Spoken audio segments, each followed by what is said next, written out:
there are a couple of things that I want to mention when we're talking about making these templates. First, if you notice here, there's not a lot of tail or runoff room for the wire to fall off of when you're bringing the wire through. So that makes that a little bit difficult. I like this wing cord being as long as I can get. I try to utilize just about the entire 13 5/8. I could make another set of templates, but it works for me if I'm just very careful. The one stage in making this airplane that you do need a helper is holding the bow. For smaller surfaces, I can do it myself and see both sides at one time.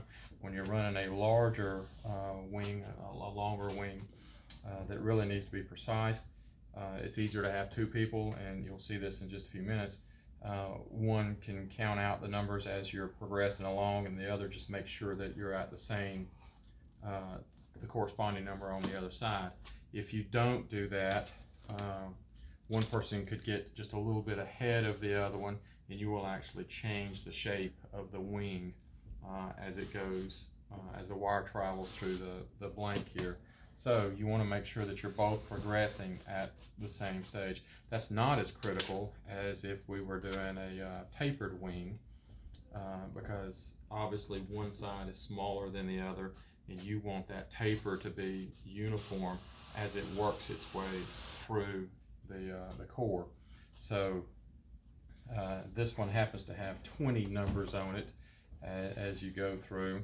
So if we were using this smaller root cord over here, core template, then we would make a corresponding 20 numbers going across, and at the thickest part of the cord we would make sure that the right proportion of numbers is reflected. So the thickest part of the cord here happens to be about 15, so that's 3/4 of the way through, so we would measure about 3/4 of the way here and make sure that 15 is there, and then do the same thing so that your wire is traveling the way that you want the wire to travel. If you look on some of these other templates that I've made, they have an exaggerated tip. The part of the cord that we're using, the wing cord that we're using, actually gets cut off about right here, but it's easy for the wire to ride down and control as it comes out and doesn't fall off. One of the things that you want to make sure is that as that wire is traveling through, both of you exit, you and your helper exit at the same time.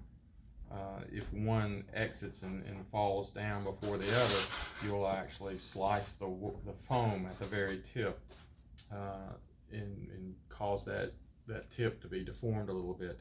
Not that big of a deal, but it is aggravating, and it makes it a little bit harder for the husk or the shuck to hold that sheeting down when we're in the vacuum.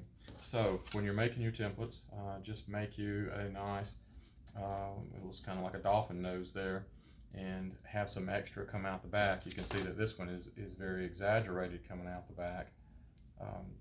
And the core, this happens to be a vertical stabilizer here in rudder assembly. So the part of the core that is used ends here, and all of this out here is just extra for the wire to come off uniformly, and the same up here. So I think you get the message there. Let me go grab my helper, and we'll cut the wire, or cut the foam.